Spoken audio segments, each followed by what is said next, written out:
everyone. Greetings from Brazil. God bless you in the mighty name of Jesus Christ. And here we are, inviting everyone everywhere to receive Jesus Christ in your heart as your Lord and Savior. Precious friend, God is love, and God sent His holy word to bless us. Stay with us and receive God's blessings.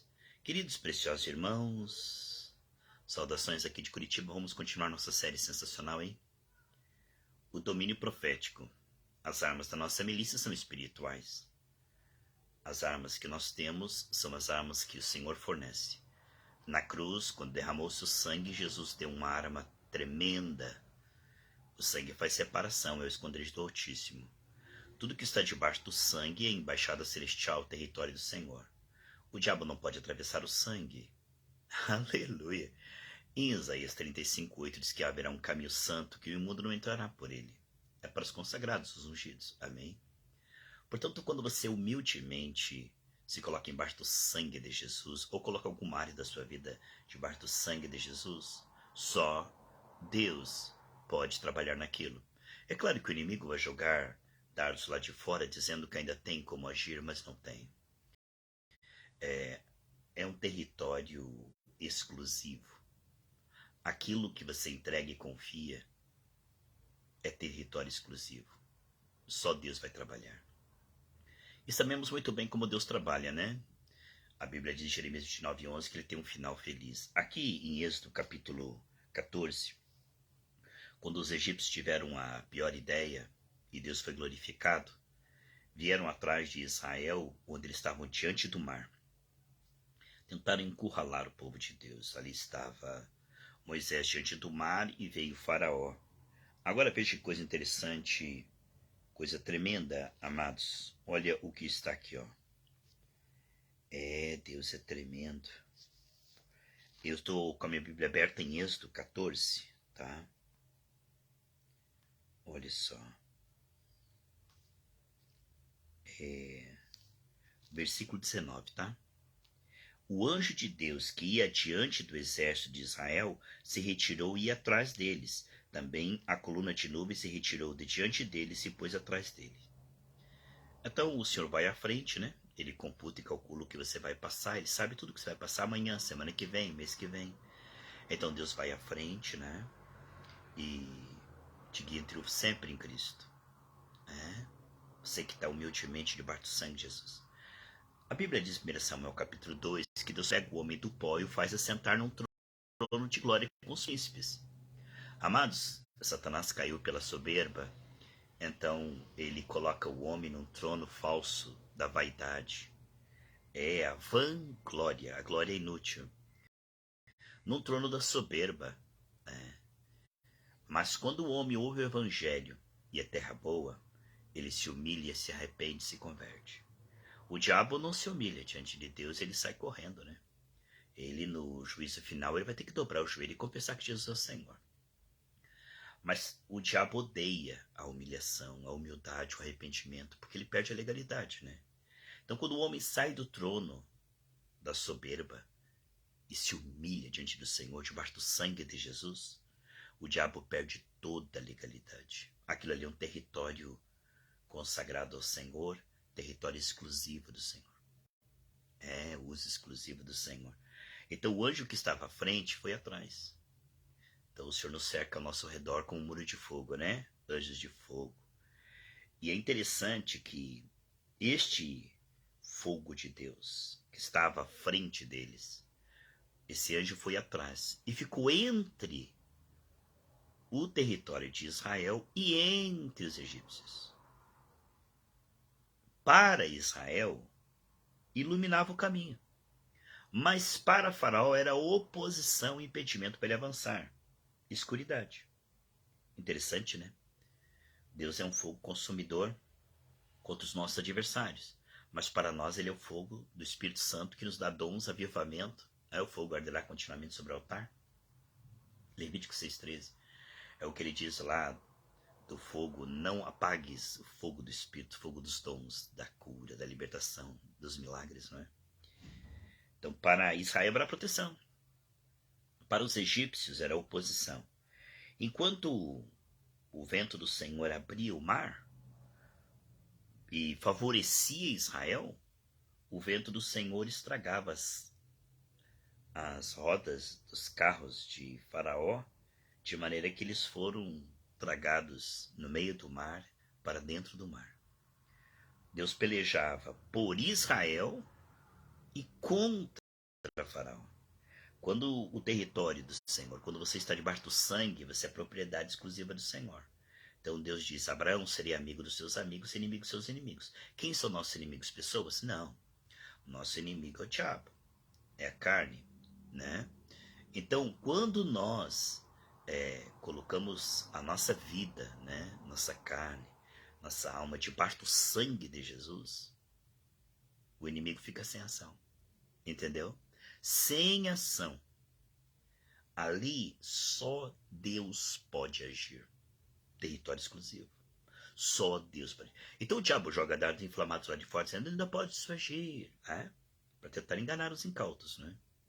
A Bíblia diz: entrega, confio, mas quem vai agir, né? Se pôs na mão do Senhor, na mão dele ninguém arrebata nada. Então é muito maravilhoso. Aqui em Êxodo 14 nós estamos falando sobre território exclusivo, o sangue de Jesus fazendo divisão. Em Êxodo 12 fala a mesma coisa. Quando o anjo da morte veio para destruir aqueles que não criam, porque quem creu passou o sangue na verga da porta.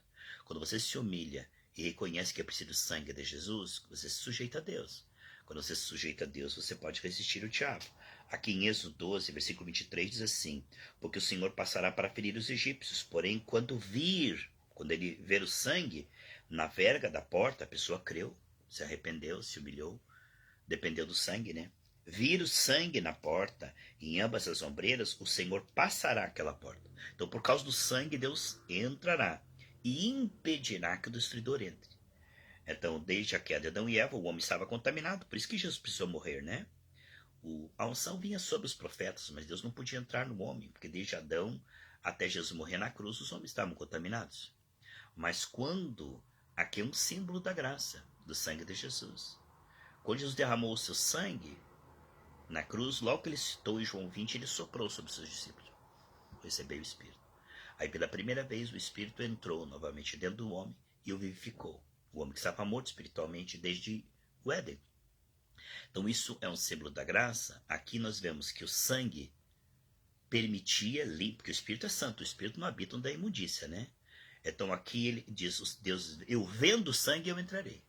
Então o sangue ele faz duas coisas. O homem estava contaminado, né? Agora o sangue ele limpa. O que acontece? Deus entra e impede. É uma coisa tremenda, né? O inimigo estava lá, o inimigo não pode mais estar. Deus entra e impede o inimigo de entrar. Você sabe que Satanás é chamado Beelzebul, Deus das moscas? Se você tiver um território cheio de imundícia, as moscas vêm, você espanta, elas voltam. Por quê? Porque os espíritos imundos precisam de imundícia, né? Para brechas, não é? Se não há brecha, você não pode entrar, né? Maldição sem causa. Não achará pouso, não achará oportunidade.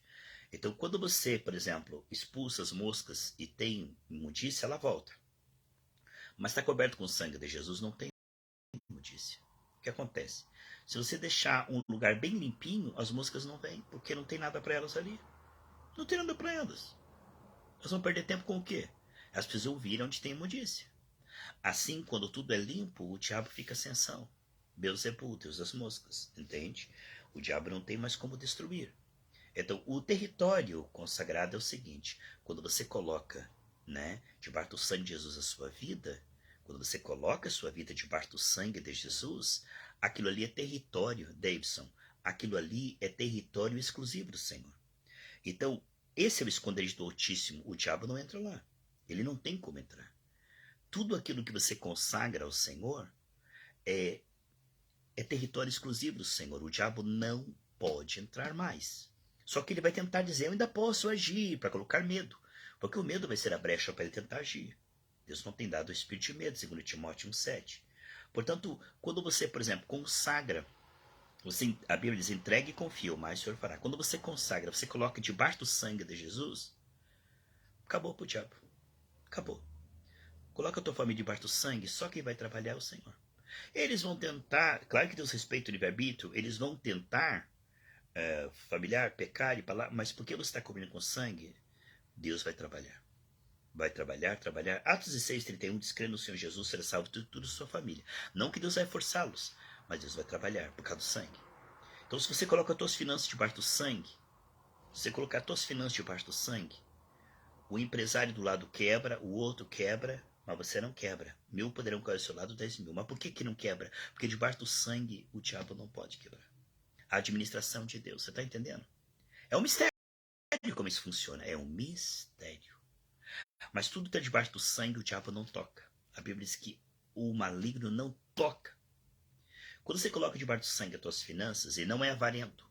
Se você for avarento, tem brecha. Mas se você for generoso e humilde, você colocou as tuas finanças debaixo do sangue. O Salmo 37:19 diz que nos anos de crise você terá sobra de recursos. Entende? Você coloca a tua saúde debaixo do sangue.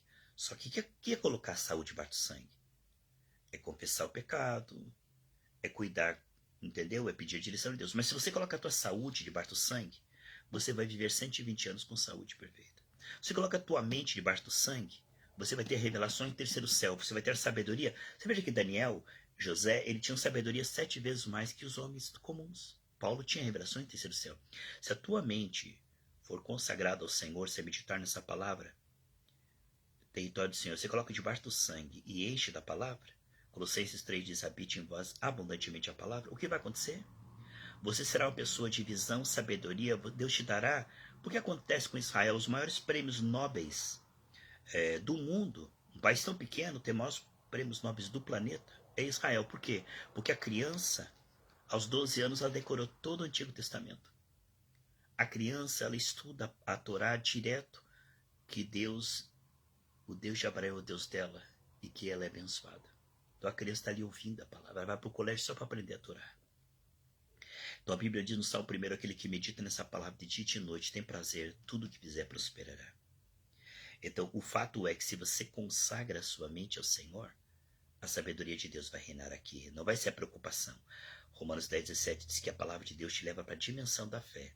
Todo mundo está ansioso, mas você vai para a dimensão da fé. Você consagra a tua mente, você ouve áudios, você ouve louvores. O mundo está ouvindo uma notícia, você está ouvindo evangelho e boas notícias. Você está consagrando, você põe a tua mente debaixo do sangue, Senhor, me perdoa meus pensamentos, cobre com o teu sangue. Eu levo cativo todo pensamento a Cristo. Você cobre com o sangue, Senhor. E você vai consagrando, e o Espírito vai trabalhando, e vai devolvendo, e o mar de semelhança domínio, sabedoria, discernimento e revelação. Deus dá ao humilde, aquele que está debaixo do sangue. Quem é humilde? É a falsa humildade. A falsa humildade não dá se justificar por obras. Humildade é estar debaixo do sangue de Jesus. Humildade é aceitar que você precisa do sangue de Jesus e do trabalhar do Espírito Santo todos os dias. Todos os dias. É o pão nosso de cada dia.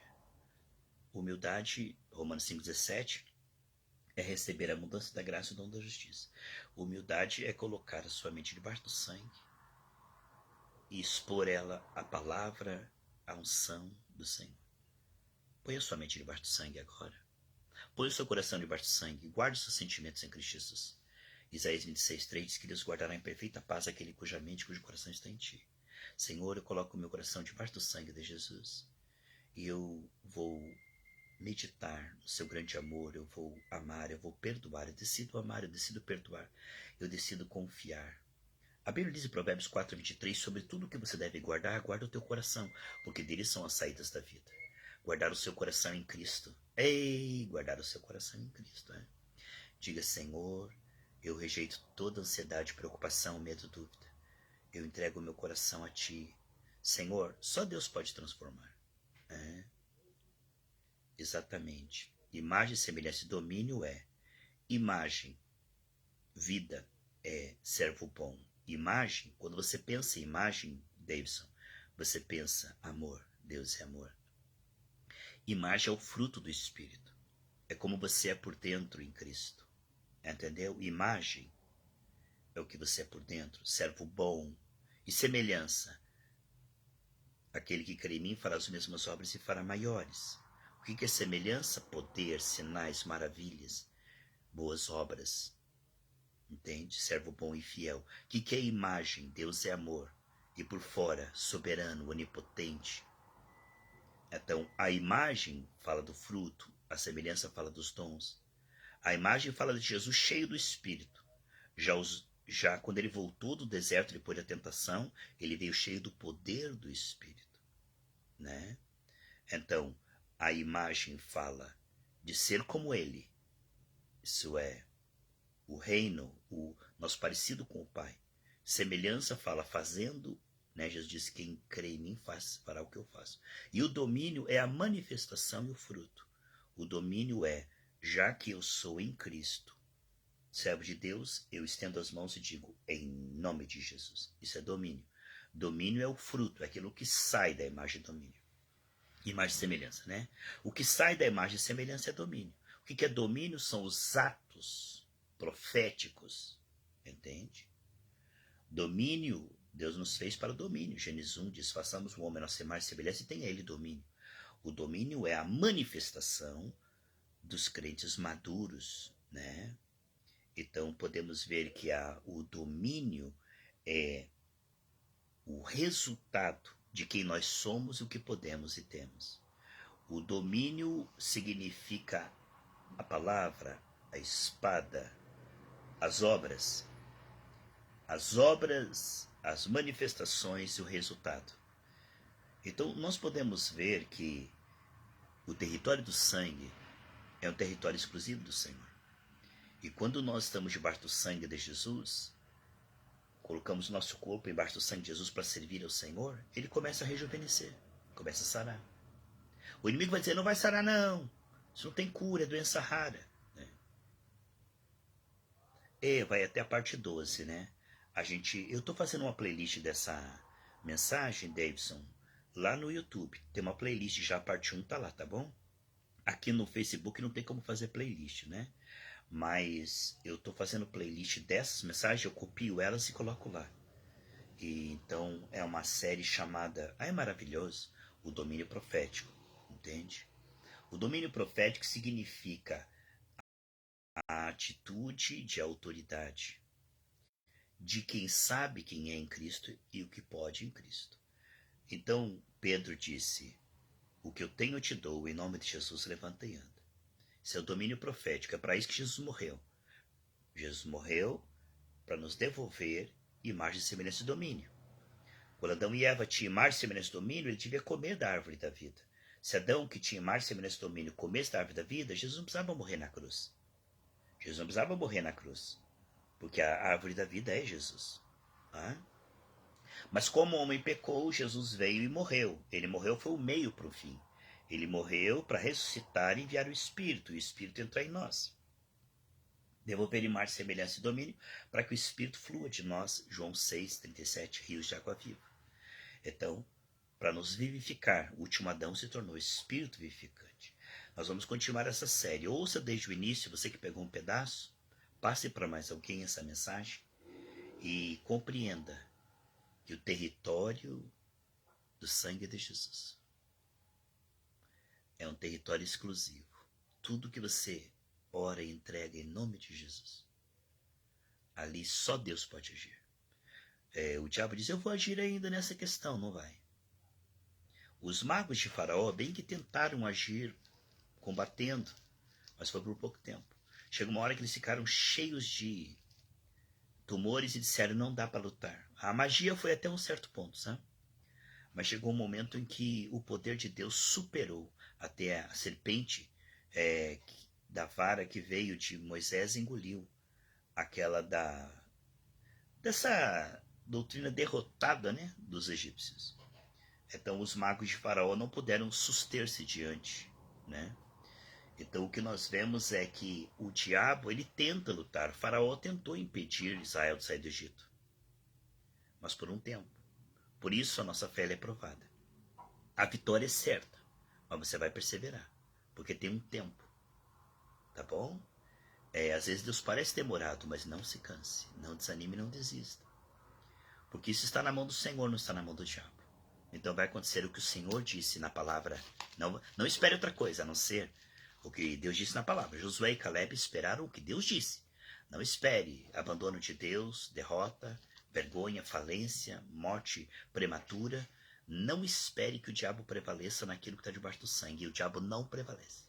O que está debaixo do sangue, só o que Deus prometeu na palavra. Só. Está bem claro aqui. Está aqui no Testamento.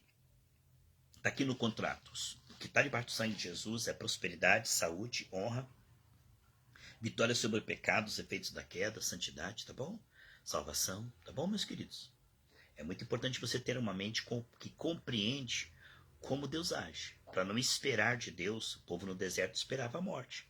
O povo no deserto esperava abandono de Deus. Mas Josué e Caleb disseram, não, Deus não prometeu abandono, Deus não prometeu derrota. Então, debaixo do sangue de Jesus, só acontece o que Deus escreveu. O final é feliz, Jeremias 29:11, tá bom? Persevere, queridos. E em Hebreus 6:12 diz que pela fé e perseverança Abraão alcançou a promessa. Não foi do dia para a noite que Davi alcançou a promessa, nem José no Egito, nem Daniel na Babilônia. Não foi do dia para a noite que Paulo ganhou toda a Ásia Menor. Não foi do dia para a noite que Abraão teve a sua vitória, nem Moisés. Você está num processo, mas você conhece o final. Vai adorando a Deus? Colossenses 4:2 diz que enquanto você aguarda ver no visível, você adora a Deus. Tá bom? E faz o bem. Adora a Deus e faz o bem. Por quê, meus amados irmãos? O processo está em andamento, você conhece o final. Então celebre e adore. Você não é Tomé que tem que ver para depois adorar. Adore agora. Você tem tanta certeza que você adore agora. O que Deus tem para nós, Davidson, 3 João, versículo 2. 3 João, versículo 2. Só tem um capítulo. Próspero, saudável e cheio de Espírito Santo. Próspero, saudável e cheio de Espírito Santo. 3 João, versículo 2. Tá bom? Um abraço a todos que estão aqui ao vivo e também aos irmãos que vão ouvir no gravado. Essa mensagem vai para o YouTube e ficará numa playlist. Medite nela. Isso é alimento do terceiro céu. Isso é vitamina para a tua fé, esclarece e fortalece. Você em Cristo é mais que vencedor, guiado em triunfo sempre. Você pode vencer a carne, o mundo, o diabo, o pecado, a crise, a peste. Você pode vencer. Porque muitas são as aflições dos justos, mas o Senhor dá vitória em todas. Porque João 16:33 diz que no mundo nós teremos aflição, mas temos muito bom ânimo. Por quê? Porque Jesus já venceu o mundo. Você não tem que vencer, você só tem que declarar e perseverar, crendo que já é mais que vencedor. Você não tem que vencer, é só declarar a vitória de Cristo. O bom combate da fé não é vencer. O bom combate da fé é não duvidar.